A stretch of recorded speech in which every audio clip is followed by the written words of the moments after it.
Good morning, dear students. This video is for the students of class 9, subject mathematics. And from this lecture, we are going to start with our chapter number 3, that is coordinate geometry. So this is lecture number 1 for chapter number 3, coordinate geometry. And in this lecture, we will discuss, first, we will learn the introduction to the chapter. Then we will learn about Cartesian system or XY plane. After that, we will learn how to plot a point in XY plane. Okay, XY plane and Cartesian system, they are the same thing. So we will learn how to plot the points in Cartesian system. Okay, so let us start with the introduction. So students, in your previous class, in your earlier classes, you have learned about number line. How to represent a number on a number line. For that, suppose we have to represent 2 on a number line. So how you will represent? For that, we have to draw a line. Okay, so at the center we have 0, and to the right of 0 we have always positive numbers, and to the left of 0 we have negative numbers. Okay, here I have just represented the number integers. Okay, so now the distance between each integer remains same. Okay, we have to represent 2, that means plus 2 on a number line. So that must be here, because this is 2, positive 2. Okay, so this is how you can locate any point on a number line. Now just we will extend this. Suppose you have to represent a point or an object in, you have to just suppose you have to locate an object in 2-dimensional. This is also a one dimensional. Okay, this number line is one dimensional because it has only length. Okay, now we will learn how to represent an object in 2-dimensional. Okay, in 2-dimensional. 2-dimensional means the quantity having 2 dimensions, either they may be length and breadth, or length and height, or length and or breadth and height. Okay, that must have 2 quantities, 2 dimensions. Okay, now for representation of 2-dimensional object, for representation of object in 2 dimension, we have a system by which we can represent an object in 2 dimension, and that system is known as Cartesian system or XY plane. Okay, or coordinate system. Okay, so we can represent an object in 2 dimension using Cartesian system. So in this system, we have 2 perpendicular lines. This one is horizontal line, and this is known as x-axis, and this one is vertical line. Okay, they are perpendicular to each other. So this horizontal line is known as x-axis. This vertical line is known as y-axis. Okay, and to the right of this horizontal line, to the right of this O, we have positive number. So this is also known as positive x-axis. Okay, and to the left of this O, or you can say 0, to the left of 0 on x-axis we have negative numbers. So they are also known as negative x-axis. Okay, this one is known as this line, this only up to here, from here to this one. Okay, negative x-axis. This one is known as positive x-axis. Now same in vertical direction. To the up of 0, to the upward direction of this origin, on y-axis we have positive numbers. So this is known as, this positive is known as positive y-axis. And to the down of this x-axis, okay, to the down of x-axis in vertical direction, okay, these are negative numbers, so they are known as negative y-axis. Okay, this system is known as Cartesian system, or you can say XY plane or coordinate system. This horizontal line is known as x-axis, this vertical line is known as y-axis, and the point where these axes meet, that is known as origin. Okay, and its point is always 0, 0, because they are 2-dimensional, and this first point represent, so they are, because 2 points are given because we are representing 2-dimensional object. Okay, so this is origin. Now we will learn how to locate an object in 2 dimension. Okay, before that, let us learn about quadrants. Okay, now this Cartesian system is divided into this axis, these axis divides this plane in 4 equal parts. This is one equal part, second, third and fourth. Okay, and this part is known as first quadrant. This is second quadrant. This part, okay, this is known as third quadrant, and this is known as fourth quadrant.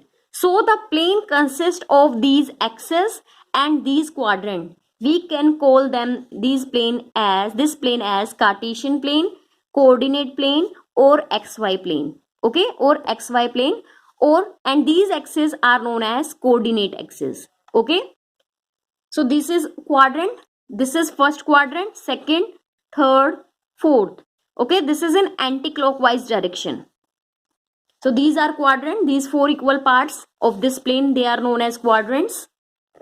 Now let us learn how to represent a point in 2 dimension. Now we have a simple example. This is coordinate system or XY plane, and we have to represent these 4 points. This is B point, this is M point, this is L, and this is S. So how you will represent? Okay, its solution is also given. So let us discuss. Suppose we have to just write, we have to locate B point. So how you will identify, how you will find its point or its coordinates? Okay, since the distance of the point B from the y-axis is 4 unit, it means the distance of this point, the perpendicular distance of this point from y-axis is 4 unit. This is 1 unit, 2 unit, 3 unit, 4 unit. Okay, this is 4 unit. So the x coordinate or the abscissa of point is 4. This first point, this one, is known as abscissa. Okay, and this second point is known as ordinate. This you have to remember. The x point of the coordinate is known as abscissa, and this second point, that is y, generally we represent it by y, and this is known as coordinate, and together they are known as coordinates. Okay, this first one is known as abscissa, that is x distance from y-axis. Okay, and this is ordinate. So this abscissa is 4, okay, because it is just 4 units away from y-axis. So this is also known as abscissa.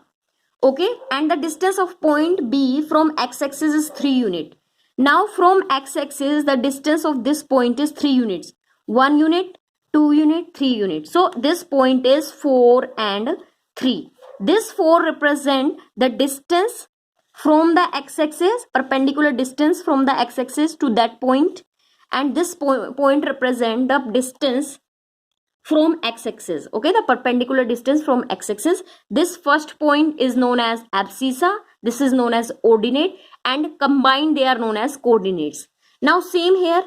By this we can also find out that the point in first quadrant is always positive and positive, because if any of the point lie in first quadrant, the distance from y-axis is always positive, and the distance from x-axis is also positive. So any point in first quadrant must be positive. Okay, positive. Now come to second quadrant. We have to represent this M. So this M is how many units far away from y-axis. Okay, so this is 1 unit, 2 unit, 3 units, and minus 3 unit, because this is to the left of origin. So minus 3. And now come to the y ordinate. Come to the second one. How many units? This point is how many units far away from x-axis. This is 1 unit, second, 3, 4 units. Okay, and they are positive units because it is to the upward direction. So minus 3, 4. Okay, this is second point, and this is also known as second quadrant. Here the first point is always, the abscissa is always positive and ordinate is always negative. Remember this also. Okay, so this is minus 3 and 4. Now come to the next point. Now we have to represent L. Okay, this L is, first we have to find the coordinates. Okay, x, the distance from y-axis, and the distance from x-axis we have to write. This first one represent the distance from from y-axis, and the second point will represent distance from x-axis. So let us see. This is the point. Now I will just consider how many units it is just far away from y-axis. So this is 1 unit, 2 unit, 3 unit, 4 unit, 5 unit, and to the to the left of origin, so it is -5. Okay, -5, and same to the down 2 means this point is to the negative y-axis, so the point must be negative. And how many units away from x-axis? 1, 2, 3, 4. So this is 4. So -4. Okay, so this coordinates -5 and -4 represent L. Okay, this is -5 is abscissa, -4 is ordinate, and this complete is coordinate. Now come to S. Now this is positive. How many units far away? 2, 3. 3, and now come from the direction of x-axis. 1, 2, 3, 4. So -4. So this is your S point. Okay, so this is how you can locate, or you can just find out the position of any of the point or object in 2-dimensional. Okay, now you must know what are the coordinates of origin. Okay, it is 0 distance from both the axes, so its abscissa and ordinate are both 0. So this is 0. Okay, and this is 0 meter away, means there is no distance from x-axis as well as y-axis, so its coordinate is always 0, and this is known as origin. Okay, therefore the coordinates of origin are 0, 0. Okay, now we have some conclusion from the following example. From the example we have discussed, if a point is in first quadrant, that the point will always positive, since first quadrant is enclosed by positive x-axis and positive y-axis. This I already told you. This is x. This is first quadrant. It is enclosed by positive x-axis and positive y-axis, so the points will be positive. Now second quadrant, it is enclosed by negative x-axis and positive y-axis, so the point will be negative and positive. Okay, same for other two. In third quadrant, the sign will always be negative, and in the fourth quadrant the sign is always positive and negative. Okay, so students, this is all about the chapter. We have completed this chapter. Now you have to do you have to go through the chapter and just read the theoretical portion given in this book. Okay, and your homework is you have to do exercise 3.2 and 3.3, and the questions must be done on graph paper only. Okay, so students, your homework is you have to do exercise 3.2 in book only, and you have to do exercise 3.3 in your homework notebook. Okay, and the questions to be done on graph paper only. Okay, thank you so much.